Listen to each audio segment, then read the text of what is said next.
Hey everybody, this is Snook, and this is the second house swap challenge that I did with SimGirl. She built the base for this house and the pool and the other little building next to it, and this was huge, absolutely humongous. So a while ago I had made a family and did the Raise 7 Toddlers challenge. So I decided to make a house for them for their next stage of life, which meant they each got their own bedroom because the house was that big. The one thing I will say is I cheated. I did redo the roof, and where one post in the back where it touched the house, it was on an angle, and no matter what I did, I could not get that post to be straight. So I replaced it with another one that did sit there so that it was square to the house. So those are the two things that I did that technically I wasn't supposed to do, but I was really overwhelmed by how big the house was. I think I've done one house like this size before, and quite honestly, I don't think I ever finished decorating the whole thing. I started with the upstairs and did all of the kids' bedrooms, which that part I did not record, unfortunately. So at the end there is some screenshots of the rooms. This downstairs, I really had no idea what to do, so I started with the kitchen, and there was a lot of rooms that SimGirl had pre-made the sizes of them, where upstairs I think I had more open areas where I could add more walls in.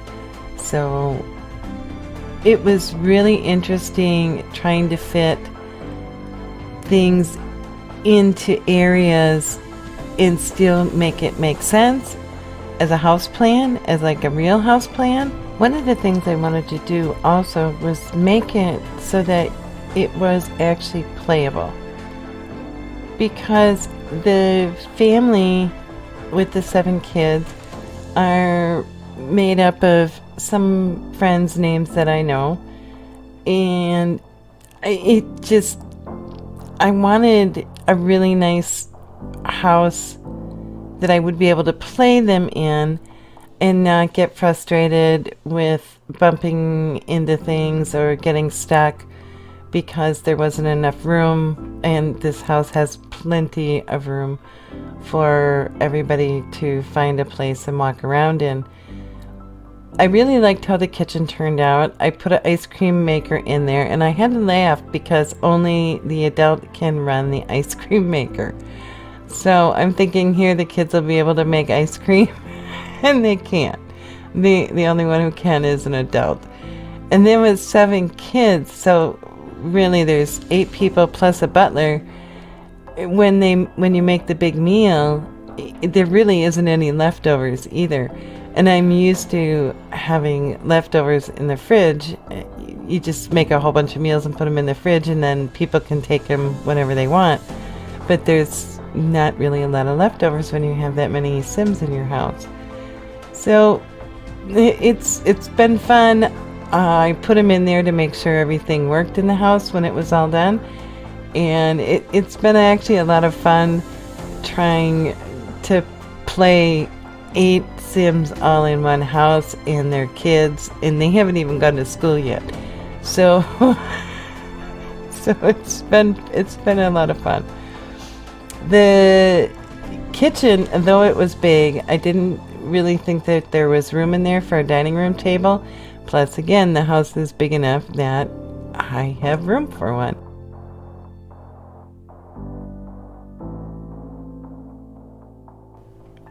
I ended up adding the room dividers, and I really liked how that turned out. I also really was impressed with how SimGirl did the walls leading up to the stairs. I thought that looked really cool with the smallest half wall and then the other one going up. I think it looks a lot better than when you have a banister going up.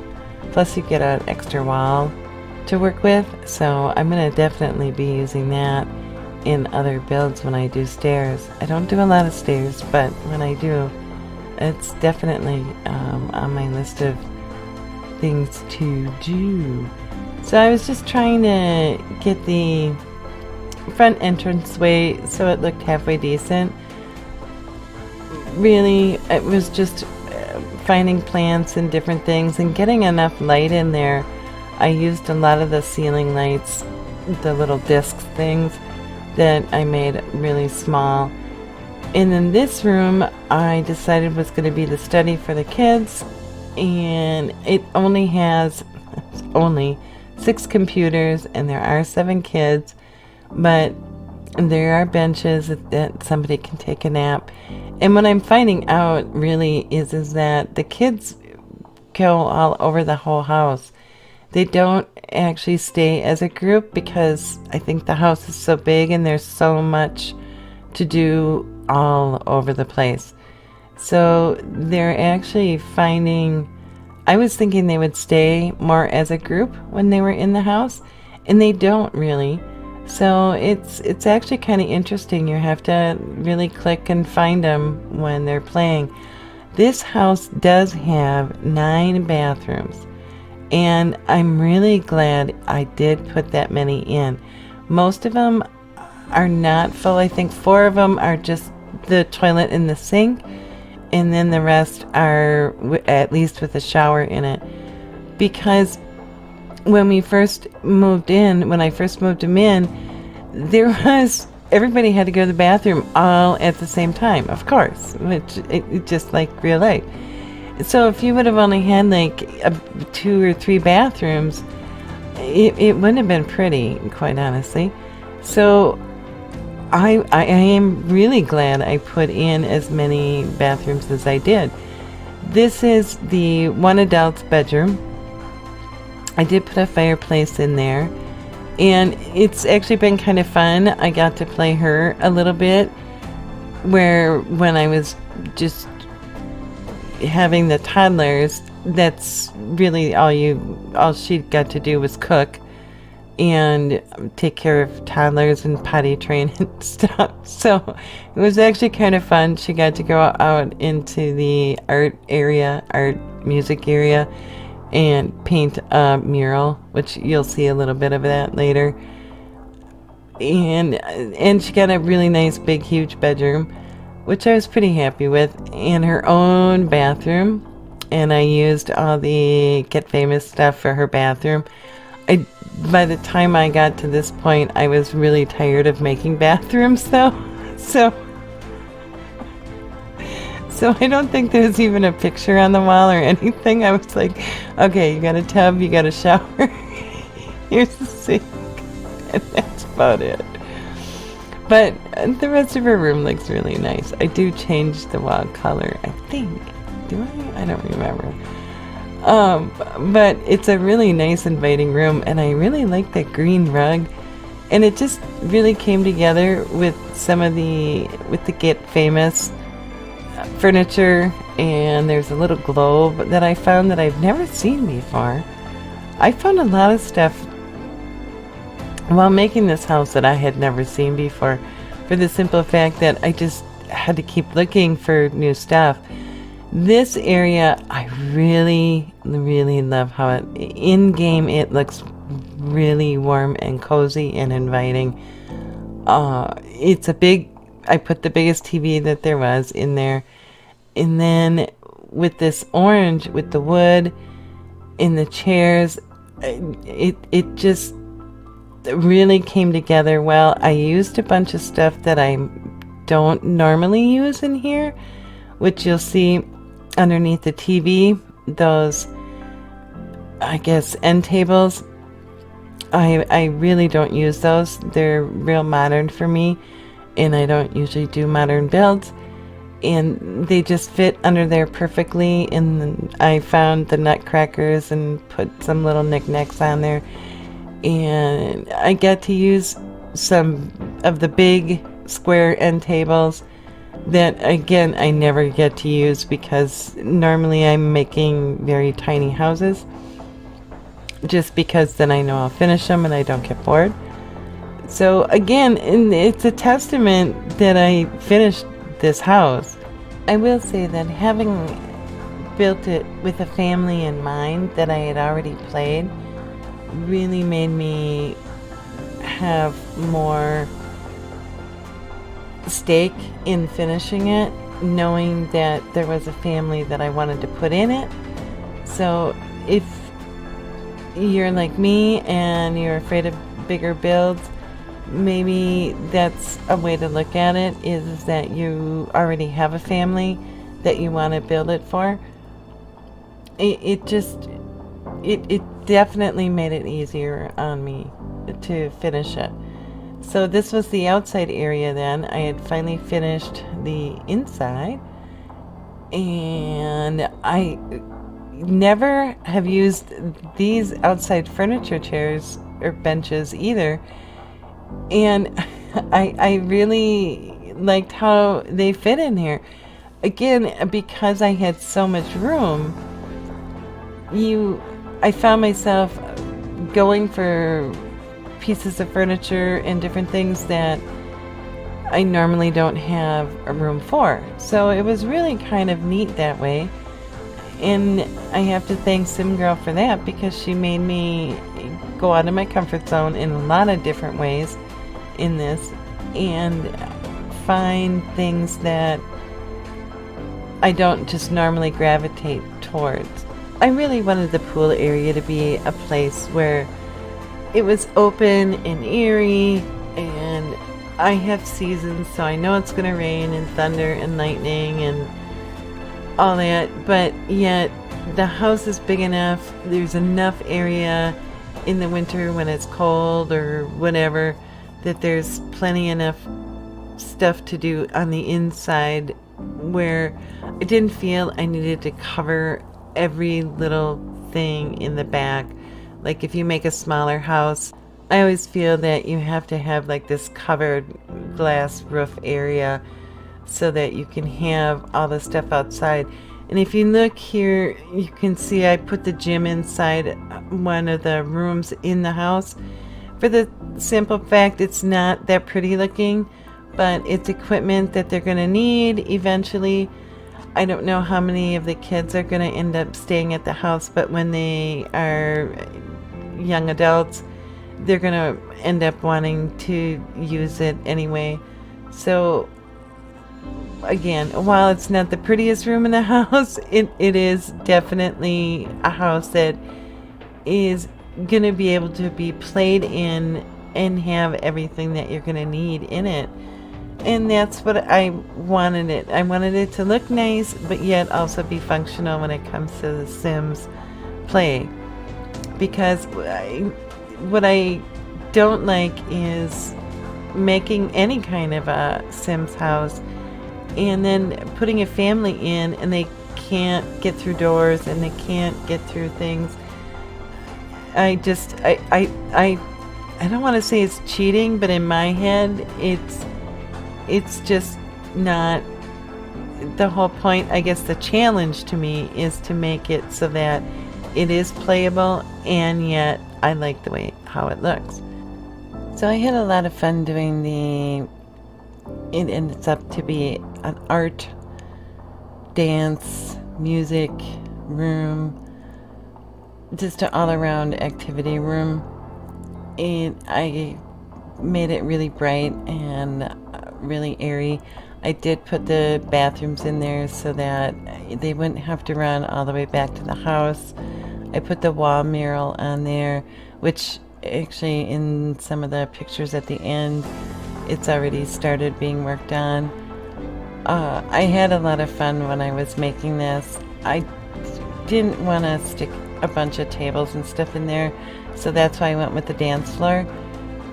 And I wanted to make it like a special little place so that even if you weren't playing with kids, you could just, you wouldn't have to do much to this if you had 7 adults or 8 adults all living in the same house, that you could have dance parties out here or whatever, and it would have the music in here and it would still be functional.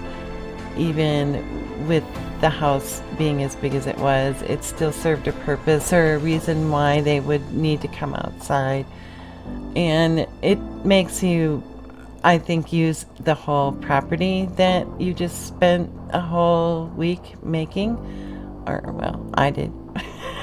So again, I wanted to find a really nice place for the grand piano, and I think it just fit in here really well. And it just, to me, this is just a really happy place to be. And wouldn't that be cool to have that, in your backyard? I don't know. By the time I got done with the house, I was so happy that I finished it, that I kept going. Because I really, once I brought the family in there, then the house really, really came to life. And I was happy. I took the time to do it right and not rush through it.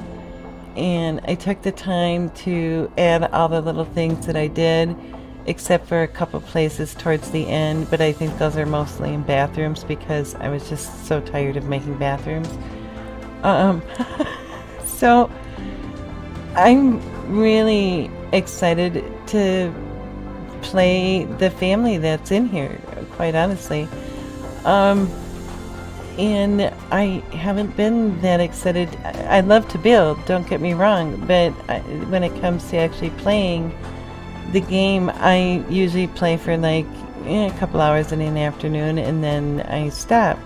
Where this has me like, I want to get back to my family and actually play them in the house and see how it works and how it goes, and can I get them all their skill levels up before they age up and that type of thing. Plus, when I made that family, they didn't have the seasons and all that other stuff that they have now. So it's an older family. So I'm really excited about it. And I'm really happy that even though I was really overwhelmed through the whole thing, that I can't say it enough, that some girl actually made this and that I stuck with it. And again, I think I stuck with it because I had a family in mind to move in. So yeah, I'll definitely be going back to my smaller home build for a while, because it was hard, and plain and simple, it was hard, and I'm not gonna lie, it was very hard for me to figure out what went where and what haven't I used so it didn't all look the same, and that it was still functional, and think of 7 kids running around in it and have it still be playable but yet like the way it looked and just everything. And I think I achieved it, and I hope people download it and play it, but even if they don't, it's okay, because I really like how it turned out, and that's really what it comes down to, is that you have to build for yourself and hope that other people like it. I mean, we're all human, we all hope other people like it, but really at the end of the day, it's yours, and you're the one who made it, and you're the one who has to play in it. So you're better off making something that you like. That's just how I see it anyway. So we're getting almost to the screenshots of the bedrooms upstairs. They are all very, very bright and very, very colorful. And there's the family with all the kids. And there's the floor plan. I started out by putting different beds in each area. and then the bathrooms, and then I left the main area for like a little sitting area. But I tried to make all of them have a different personality. A lot of pinks and purples. I know, but Sims has a lot of pinks and purples in it, and there is for girls. So, but like this is a boys' room, and I thought it turned out really nice, and it still has a boy feel. This one is a boys' room too, and I've never used that wallpaper before. And this is definitely a boys' room, and this is the smallest bedroom in the house. And then these are the two full-size bathrooms, and as you can tell by the extra detail that those were the first bathrooms that I made, not the last ones. Then we go downstairs and you can see a bit more of the floor layout. And here's the kitchen that I really like how that turned out. And the dining room I think turned out beautiful. And they've already eaten a meal all together there. There's the front entrance. And then you can go all the way straight through to the back. And then this area is the computer. And this is my favorite part in the whole house. This is the butler area, and he's got his own bed and his own bathroom. And the outside area at night is really pretty. It's nice during the day too. This is the art and the dance floor and the mural that she's already working on. And I'm really excited to play more in the house. So that's the backyard, and this is the front, and thank you so much if you made it this far. Bye!